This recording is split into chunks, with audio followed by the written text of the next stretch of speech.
Welcome into Redskins.com Live here at AT&T Stadium in Arlington, Texas. I'm Perry Mattern alongside Steven Zarda and Jake Kring-Streifels of Redskins.com as we get you set here for kickoff coming up at 8:25. Cowboys and Redskins should be a great one. Both teams at 5 and 6 fighting for their playoff lives, Steven. And Cowboys coming in off of 3 straight losses. Redskins bounced back with a win last week, but certainly both very hungry. Yeah, this is a big game when you look at the playoff standings. When there's only 5 games left, the Redskins they need this win. They won last week against the Giants. They come into this game this week. It's the second Thursday night game in a row, looking for that second consecutive NFC East victory, which would be big. And like you said, the Cowboys are reeling right now. So if they can really punch the Cowboys hard early and often, they might be able to knock them out of playoff contention here tonight. Jake, you look at the Cowboys, 3 straight losses. They haven't even scored 10 points in any of those games. First time in franchise history that's happened. Of course, the big story is no Ezekiel Elliott, and that seemed to be the difference for the offense. I know. It really does seem like the Redskins are hitting the Cowboys at a good time right now. I mean, you look at the way that the Cowboys played on Thanksgiving against the Chargers, just could not find any rhythm at all. And look, the Redskins offense, you could be argued, didn't really find a rhythm until late in that second half of the Giants game. So these are 2 offenses that we're struggling a little bit, but again, that comes down to personnel too. Redskins get a big break with Trent Williams. We'll get to the inactives just in a little bit, but when you think about the prospects for this game, I really like the Redskins' chances in their ability to come in. And look, the Cowboys have a lot to prove, but they're also missing a lot of key guys. Sean Lee, another inactive tonight. So they've got some good mojo on their side right now. Well, before we get to the inactives, reminder, if you're joining us here on Facebook Live, Periscope, drop some questions in. We'll try to get to them as we're on here for about 20 minutes. And, Stephen, let's get to those inactives that Jake already alluded to. We're going to see Trent Williams tonight. Trent Williams is active, and he will, of course, go back to his left tackle spot. It'll likely mean that Tyan Secchi plays left guard tonight in start. He played left guard 2 weeks ago against the Saints in the second half. Not his natural position. Trent Williams joked this week he's never played with a left guard that's bigger than him. Tyan Secchi's 6'8". But in terms of the 7 inactives tonight, you've got Brian Quick, Jordan Reed, Chase Rouillet, Karan Reed, Terrell McLean, Pete Robertson, and finally Monte Nicholson. Jake, you look at those inactives.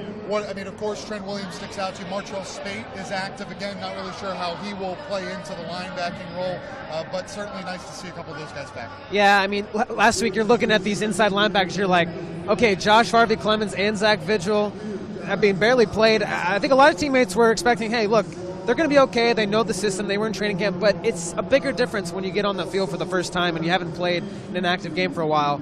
So that is going to be nice. Martrell, obviously a big hitter. We'll see how effective he is tonight. He still has some injuries lingering. It always seems the case, but even with Zach Brown too, you just like the way that this defensive line has started to stack up again, even without Jonathan Allen. And look, Redskins saw some positive signs, maybe a chance to get him back week 15. So there is some momentum building with this line. We saw Anthony Lanier have a big game last week, had his first sack, did a really nice job clogging up a lot of the line and the holes. So there are some guys that got some really much-needed experience against the Giants last week that I think only helps them in this matchup. One guy that stands out, Stephen, last week in that win, 7 catches, career-high 141 yards for Jamison Crowder. They're going to need a big contribution out of Jamison Crowder down the stretch, both in the receiving game but also in punt return as well. We saw his struggles early in the season in punt return. They seem to have kind of gone away as the season's gone on. But, yeah, they're going to need Jamison Crowder big time. This Cowboys secondary, they're rotating guys in and out. This is his opportunity on a big stage for a second week in a row to show, hey, I can be the guy. I might be 5'8", I might be a slot receiver, but I can be a guy that can be a premier go-to receiver for this Redskins offense. Jake, our first question from Facebook, not really a question, but a statement here from Pedro. Let's get P. Ryan started early. A couple of big games from him the last 2 weeks. Yeah, 2 100 rushing yards games, and those are the first ones the whole season going back to New Orleans. So this offensive line has started to figure something out, and P. Ryan having at least 20 carries in the last 2 games, that has been the key. I think he's really struggled with only getting 6, 7, 8 carries per game. It was hard for him to break through. He's a guy that, as you talked to in your interview this week, Perry, guy that loves to run late in the game. I mean, this is a workhorse, and he loves wearing down defenses, punishing them late in the third and fourth quarters. So, again, if they can start using him throughout, and they got Byron Marshall a little more experience last week to spell him a little bit. But again, the running system has been really, really good the last couple of weeks, and you've seen dividends in the passing game with Jamison Crowder opening up space with two cover 2 safeties. I mean, the way that's been working out has been really good. defensive standout for the Redskins, another nice game from Kendall Fuller, comes down with another pick. He's got 4 of them on the year. Yeah, Jay Gruden was asked this week. It was kind of a funny moment where he said, one of the reporters asked him, Chris Collinsworth said he might be one of the best slot corners in the game right now. Do you agree? And Jay laughed. He said, yeah, I think so. And we've seen him on the field this year. It's just been night and day, his rookie season versus this year. And there's a couple reasons for that. One, it's just he's more comfortable in the NFL. He's healthy now after that torn ACL against Virginia Tech. And he has now closed out 2 different games, 49ers and Giants, where he has made those big plays where it shuts the door, and that's it for them. They're going to need him tonight. I mean, it's Cole Beasley. That's not a matchup that he did well with last year. If he's lined up against him, no matter what side that Cole Beasley's going to be on, they need him to be there. Maybe not interceptions. It's sometimes tough to have the guy to go get an interception every single week. But if he can create some sort of nuisance against Cole Beasley, and the defensive line gets pressure on Dak Prescott, it could really help as they, these second half wear on. And the Cowboys, in the last 3 weeks in the second half, they've been outscored 72-6. So, it's an opportunity in his favor and really this whole defense. Yeah, Jake, you look at that defensive front, got some good pressure on Eli last week, and there's been a lot of talk this week about certainly the pressure, but also corralling that pocket and keeping Dak Prescott there. Yeah, they learned their lesson. I mean, they faced a lot of good mobile quarterbacks this year. Russell Wilson was probably their best achievement, I would say, to this point. He's a different animal than all these other guys. So Dak presents a bigger challenge just because he's so much stronger. His ability to elude pass rushers is something that really sets him apart. Him and Carson Wentz, really. I mean, the Redskins don't have their work cut out for them when it comes to facing quarterbacks like this. But I think they learned a good lesson against the rain last week or a couple weeks ago when they played them.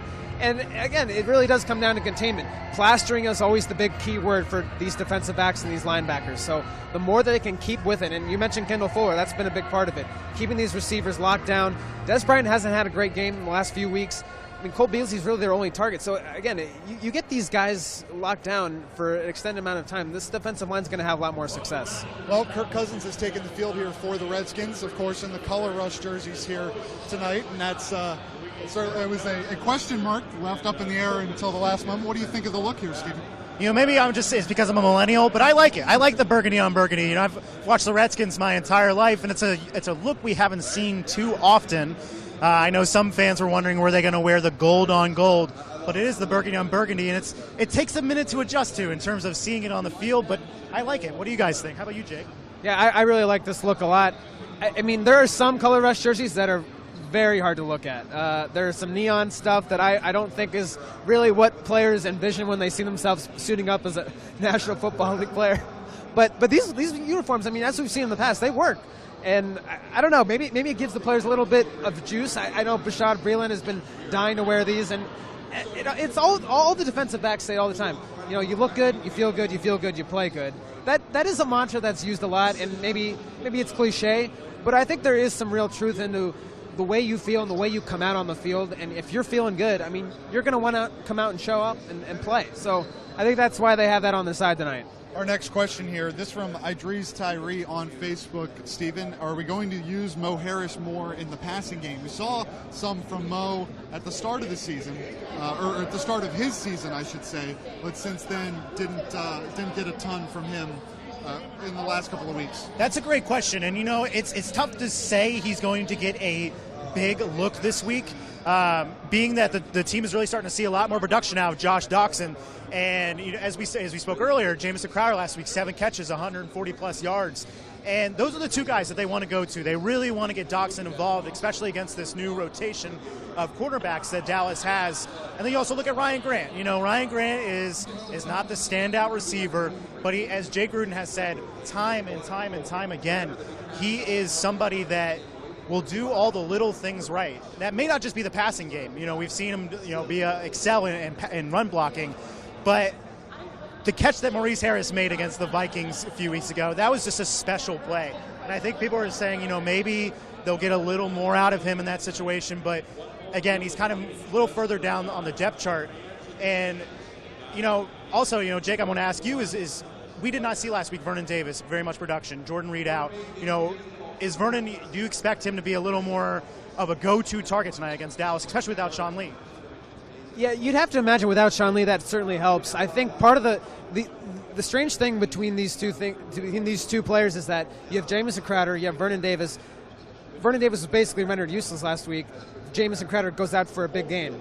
So you kind of have to pick your poison if you're a defense, and Kirk's been able to take advantage of that. And not to say Vernon Davis wasn't doing anything wrong. I mean, he had a lot of times where he's decoying defenses. New York Giants were in a lot of cover two schemes. Vernon pulls the safeties out, leaves the middle of the field wide open. We saw that all last week. The middle of the field was wide open for Jamison Crowder. I think the more opportunities that Josh Doctson has, the more opportunity for even Maurice Harris. Vernon Davis is going to be a threat on these linebackers. And I think the problem with last week was the personnel was so limited that Vernon's such a big target. You hone in on him. So I think with more opportunities tonight, and I think with a better climate, better opportunity for footing, I think we could see that happen a little better for Vernon Davis. Speaking of the climate, got the roof open here tonight at AT&T. They did that last week on Thanksgiving as well. Should be interesting to see how that plays. A little chilly out here at the moment. Our next question, Stephen, comes from Idris on Facebook as well. And is Norman going to shadow Dez all game long? You know, that's been a question that fans have wanted to know for a while, and that's not necessarily what they've done every time. I think with Greg Minuski as the defensive coordinator, they kind of want to they disguise their situations in terms of defensive schemes. You know, as Jacob said earlier in the show, Dez Bryant hasn't quite been the Dez Bryant of 3-4 years ago. And, you know, Jay Gruden said this week, he said, you know, Josh Norman doesn't have any interceptions on the year. You know, when people look at stats, they think, oh my goodness, he doesn't have any interceptions. But he may be playing his best football of his career. I mean, that's even going up against his all-pro year 2 years ago with the Carolina Panthers. And, you know, they have Terrence Williams on the other side. They have Cole Beasley. There's a potential there for it, but it's not necessarily a requirement as it was in years past against Dez Bryant. Our next question on Facebook comes from Tor, Jake, and he asked, how will Vernon play tonight? Vernon Davis, you know, the Redskins offense, as we mentioned, kind of sputtered in that first half and then got going in the second half, but Vernon was an absence, didn't have a target. Well, Perry, I know you had to step away. We were just talking about Vernon a little bit ago. But, yeah, I mean, as I was saying, I think it just comes down to the defense picking their poison about which guys they really want to focus on. And look, last week, Jamison Crowder was extremely versatile, had a lot of opportunities, had a lot of targets. And I think at this point, without Sean Lee, I think the Redskins want to attack the middle of the field again. And Vernon didn't seem to have many opportunities up the middle of the field like in previous plays. You know, when he was really bursting out in that first half of the season, he had a lot of seam passes up the middle. We haven't seen that kind of target recently, and I think a lot of it's been just because Vernon's needed to function like an outside wide receiver, taking away the outside of the field so that Jamison and some of these other wide receivers like Ryan Grant can get the middle of the field open. So we'll see if they go back to it and see if maybe Jamison does some more things on the outside and they do some more vertical schemes. Got the defense and the offensive linemen coming out here at the moment, and Stephen had talking about Ryan Kerrigan's week last week. We had some comments about Ryan Kerrigan, also Junior Gillette. That's an area that the Redskins looked really good against the Giants last week. Yeah, and that's one of the things is the stat with Ryan Kerrigan is he is the 5th player ever to record 7.5 sacks in 7 straight seasons to start a career, joining guys like DeMarcus Ware, Jared Allen, Reggie White. So it was a really special moment for Ryan to take down Eli Manning twice. And he has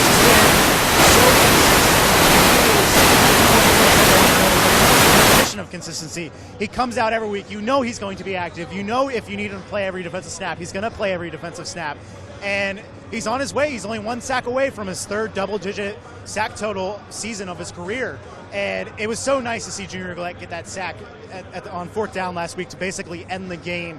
You know, it's a guy that has worked so hard to get back from those 2 Achilles tears in back-to-back seasons, and he's been close a few times. It looked like he was going to get a sack in the regular season opener against the Eagles. Got nullified by I believe it was Ryan Anderson offsides call. And he's gotten some half sacks here and there, but to get his first full sack, it was a really special moment for him. And he said after the game, he told Larry Michael, you know, I'm not necessarily Robert Horry. I'm not going to be able to come off the bench and just hit the game-winning shot. It's going to take me time to get back in the flow, and he has. And it'll be interesting to see how, over these last 5 games, how they rotate him in, how they rotate even Ryan Anderson, as I mentioned earlier, how they're going to get him in. And, Jake, we talked a little bit about Martrell Spate, but to have Zach Brown here, the leading tackler in the NFL with 5 games left, just what have you seen from him the last few weeks? We've seen him play so well, but just over the last few weeks as they've kind of rotated these other guys in and out with Mason Foster and Will Compton getting hurt. Yeah, I mean, Zach Brown will make the occasional mistake, but his speed makes up for it so many times. And even against the Giants, you're talking about Ryan Kerrigan, little things like putting pressure in Eli's face on a screen pass where something could have gone wrong. I mean, every little thing matters when it comes to defense and forcing pressure, forcing plays. We're going to see that tonight, I'm sure.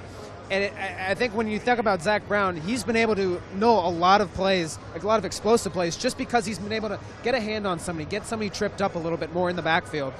A lot of negative plays, too. A lot of negative yardage for these running backs. So it turns a 1st and 10 situation to a 2nd and 12. They're forced to pass. It changes the whole dynamic of the drive. I think a lot of that is credit to the defensive line. And last week, Zicky Hood was even saying the communication standpoint was so much better last week. Communication-wise has been a big difference in this defense when you look from the New Orleans game, even in those 3 days. And that was key because you only had a couple days of walkthroughs, really. So last week was really impressive to go against. And a Giants team that didn't have a great offensive personnel, didn't have a lot going for it. Pretty simple concepts, but they're going to be tested differently against the Cowboys. But again, the communication was a big factor last week. Zicky Hood made that really loud and clear. Jay Gruden even mentioned it. Zach Brown has been a big vocal point of that. Martrell Spate is going to help coming back now. Just all of that now working in tandem is only going to help, especially in a more raucous environment tonight. We got another question here. This one from Josh Key, and it's the thoughts on the Kirk and Doxson chemistry, Stephen. Yeah, we mentioned that a little bit earlier, and it's still growing. I mean, we have yet to see the game where Josh Doxson dominates, gets 10 catches, 200 yards, 3 touchdowns, things like that. But it's definitely starting to click for them. We saw the Seattle game where he made that game the setup for the touchdown, for the game-winning touchdown, I should say. And last week had another touchdown in the corner of the end zone against Janoris Jenkins when Kirk Cousins, who excels in that play action, best quarterback in the NFL in play action, was able to roll out and find him. And again, as mentioned, there's no more Terrell Pryor. Terrell Pryor's been on IR for a few weeks now. Jamison Crowder had those 7 catches. But in terms of those outside receivers, Josh Doxson's not necessarily a burner, but he's a guy who can get down the field for you. He's shown time and time again he can get that separation downfield. And the one thing that has been said about him is, his route running may need to be a little more defined as time goes on. But this is essentially his rookie season after only playing 2 games last year. And Kirk has mentioned it because he has his weekly pressers. He's mentioned that, this is a timing thing. It's going to be a work in progress. But we have seen recently, as things have started to build up, that this might be the game. This might be the game where he gets his 10 catches, 100+ yards, and a touchdown, 2 touchdowns. And I'll just mention, hey, this is his first time playing back in Texas, which is, hey, you never know. Some players just they have a coming out game when you have the ability to come back and play where you used to play in college. So we'll see if he can do that and obviously be a big crutch for this Redskins offense. Should be a great one to watch here tonight from Arlington. Kickoff 8:25. You can watch it on NBC and, of course, on ESPN 980. Catch Larry Michael, Chris Cooley, and Rick Doc Walker with the call. For Steven Zarda and Jake Kring-Streifels, I'm Perry Mattern. Thanks for watching Redskins.com Live. We'll catch you next time.